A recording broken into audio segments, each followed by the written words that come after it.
कानून मिताक्षरा विधि क्या है? मिताक्षस या मिताक्षरा विधि क्या है? इसमें इसके संदर्भ में है कि उच्च न्यायालय के एक महत्वपूर्ण फैसले के अनुसार शून्य करणीय विवाह से जन्मे बच्चे मिताक्षरा कानून के तहत संयुक्त हिंदू परिवार की संपत्ति में माता पिता का हिस्सा प्राप्त कर सकते हैं।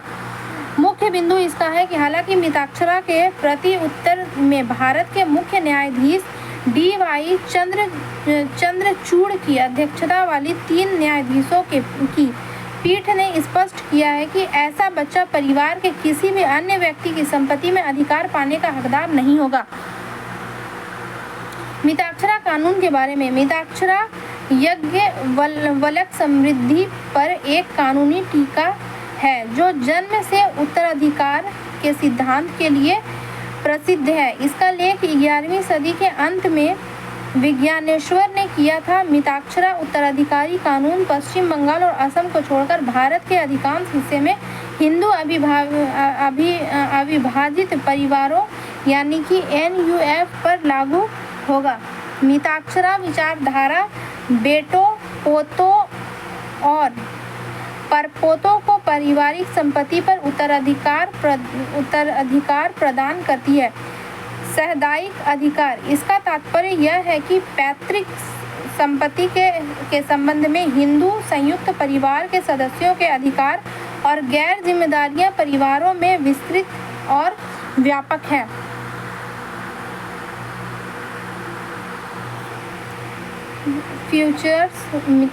फीचर्स मिताक्षरा और दया बाग।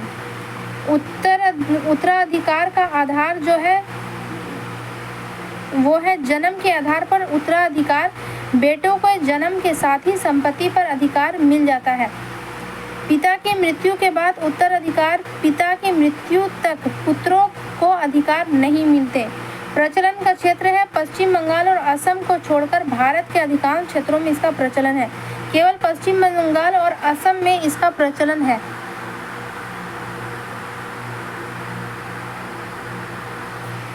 दया भाग अच्छा वहाँ दया भाग है इसलिए।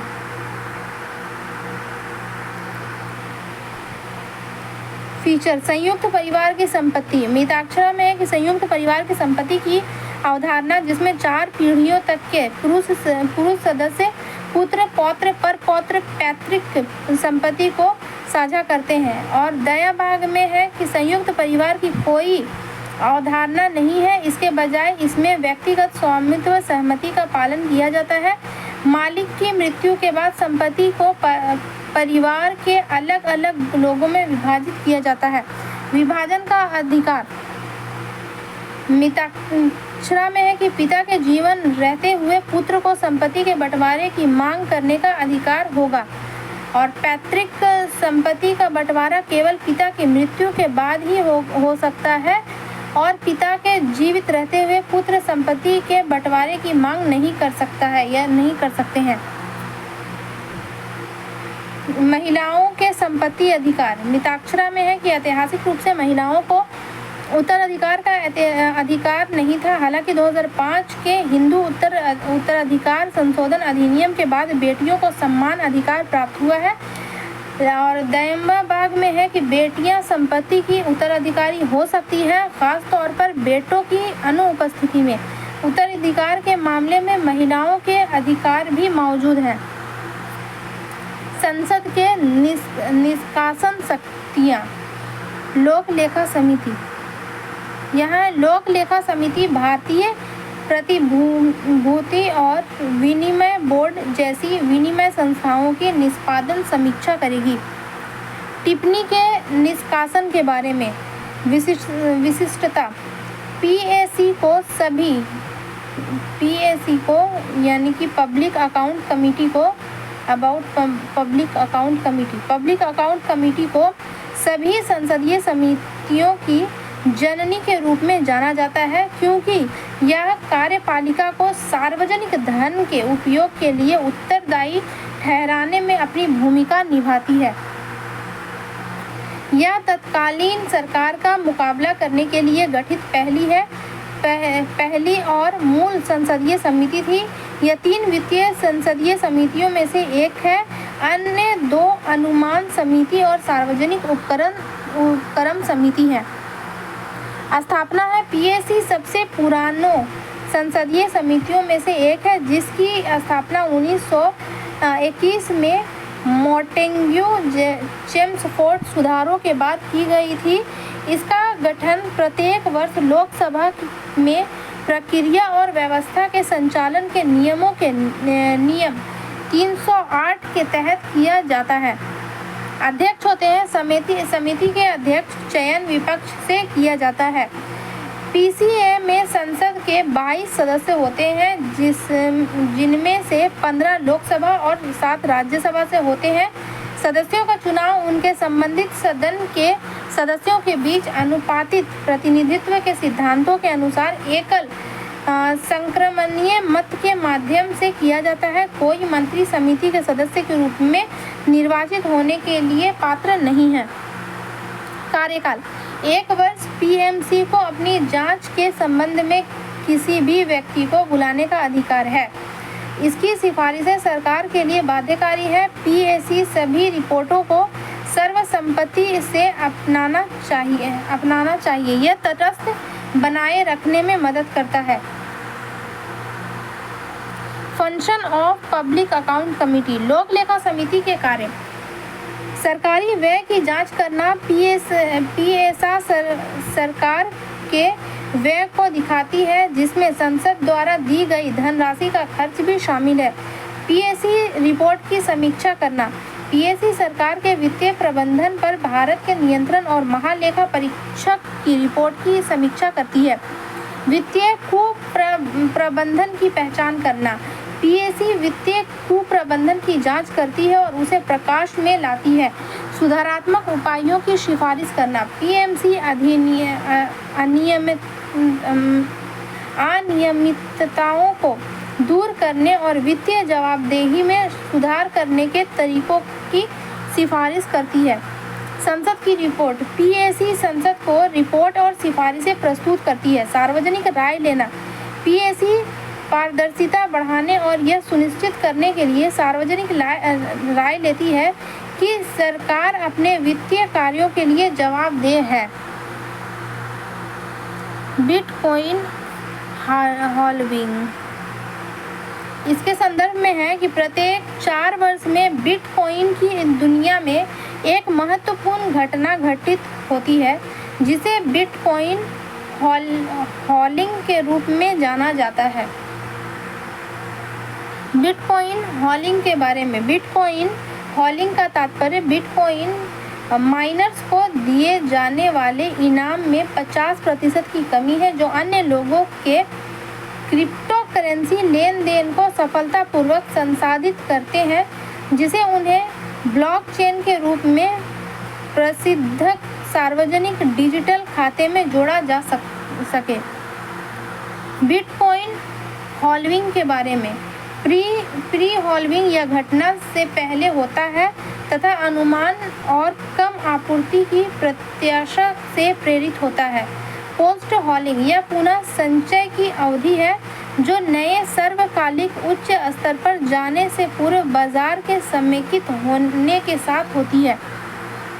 बिटकॉइन के बारे में। इसे 2004 में प्रस्तुत किया गया। यह एक प्रकार की डिजिटल मुद्रा है जो किसी भी तात्कालिक भुगतान हेतु सक्षम बनाती है।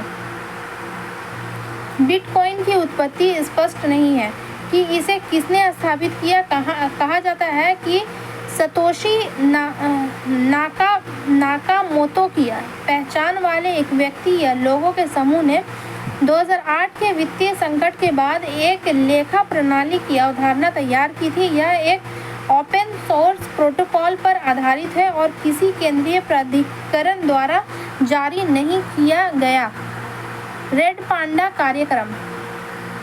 संदर्भ है दार्जिलिंग के रेड पांडा संरक्षण, प्रजनन और संवर्धन कार्यक्रम के तहत Padmaja Naidu Himalayan zoological park के वाजा संरक्षण और पर्यावरण स्थिरता पुरस्कार 2024 की निर्णायक सूची में शामिल किया गया है।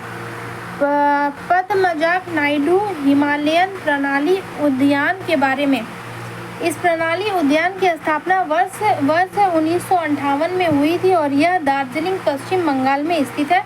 इसका नाम सरोजिनी नायडू की बेटी पद्मजा नायडू के नाम पर रखा गया था, जो भारतीय समाज में उनके द्वारा किए गए योगदान के प्रति प्राणी उद्यान के सम्मान को दर्शाता है।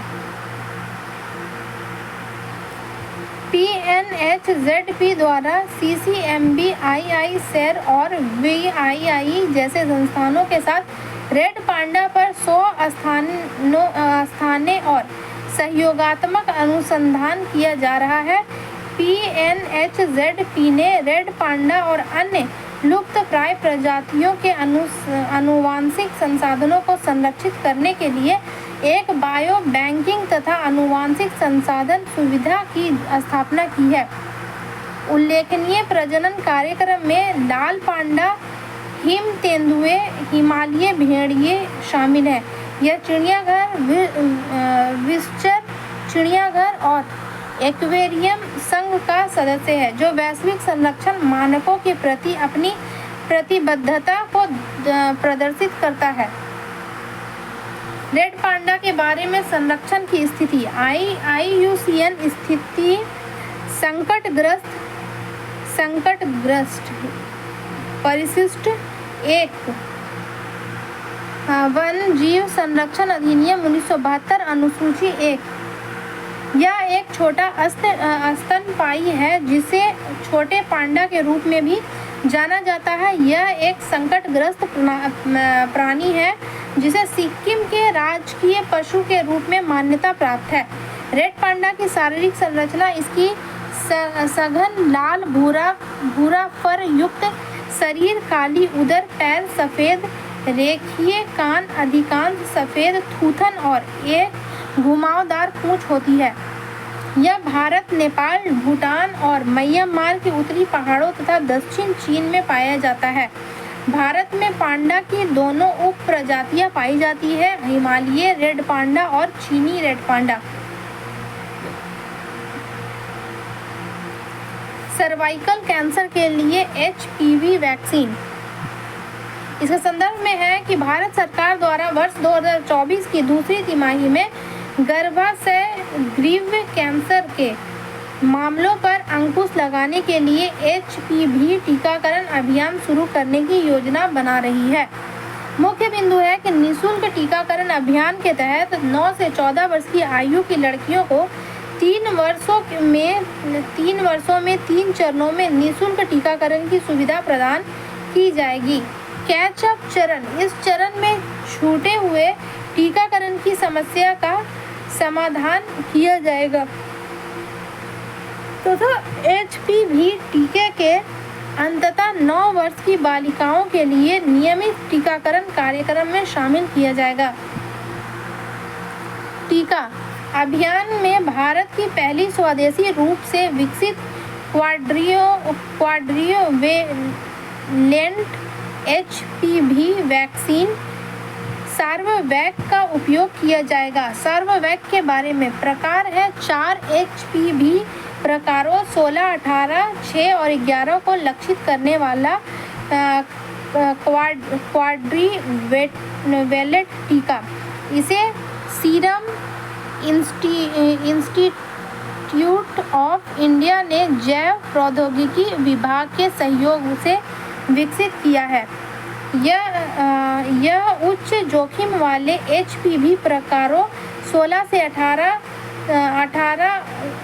16 और 18 से होने वाले संक्रमण को रोकता है, जो लगभग 70% सर्वाइकल कैंसर के मामलों का कारण बनता है। गर्भाशय ग्रीवा अथवा सर्वाइकल कैंसर रोग के बारे में यह कोशिकाओं की वृद्धि है जो गर्भाशय ग्रीवा में शुरू होती है। गर्भाशय ग्रीवा गर्भाशय की निचला हिस्सा है जो योनि से जुड़ता है। कारण है कि यह ह्यूमन पैपिलोमा वायरस के लगातार संक्रमण के कारण होता है। रोकथाम 9 से 14 वर्ष की आयु में टीकाकरण HPV संक्रमण और संबंधित कैंसर, विशेषकर गर्भाशय ग्रीवा कैंसर को रोकने के लिए एक अत्यधिक प्रभावी तरीका है। भारत में गर्भाशय ग्रीवा कैंसर भारतीय महिलाओं में दूसरा सबसे सामान्य कैंसर है। वैश्विक गर्भाशय ग्रीवा कैंसर में भारत की हिस्सेदारी के लगभग 1 से 5 है, मतलब कि 1/5 है, जहां प्रति वर्ष लगभग 1.25 लाख मामले सामने आते हैं। ह्यूमन पैपिलोमा वायरस का संचरण है कि HPV त्वचा से त्वचा के संपर्क के माध्यम से फैलता है, जिसके 100 से अधिक प्रकार पहचाने गए हैं। स्वास्थ्य जोखिम कुछ HPV प्रकार जननांग, मस्से और गर्भाशय ग्रीवा, गुदा और गले के कैंसर का कारण बन सकते हैं। अंतर्राष्ट्रीय ऊर्जा एजेंसी इसके संदर्भ में है कि भारत सरकार ने आधिकारिक तौर पर अंतर्राष्ट्रीय ऊर्जा एजेंसी IEA का सदस्य बनने का अनुरोध किया है। अंतर्राष्ट्रीय ऊर्जा एजेंसी एक स्वतंत्र सरकारी संगठन है जिसका मुख्यालय पेरिस में है। सदस्य 31 सदस्य देश है, 13 संघ देश, 5 परिग्रहण देश। भारत वर्ष 2017 में एक संघ देश के रूप में IEA में शामिल हुआ है। स्थापना 1970 के दशक के मध्य में हुआ। तेल संकट का सामना करने हेतु आर्थिक सहयोग और विकास संगठन के सदस्य देशों द्वारा वर्ष 1974 में एक स्वायत्त एजेंसी के रूप में स्थापित किया गया था। रिपोर्ट प्रकाशन विश्व ऊर्जा आउटलुक रिपोर्ट, विश्व ऊर्जा निवेश रिपोर्ट, विश्व ऊर्जा सांख्यिकी, विश्व ऊर्जा संतुलन, ऊर्जा प्रौद्योगिकी परिप्रेक्ष्य और भारत ऊर्जा आउटलुक रिपोर्ट।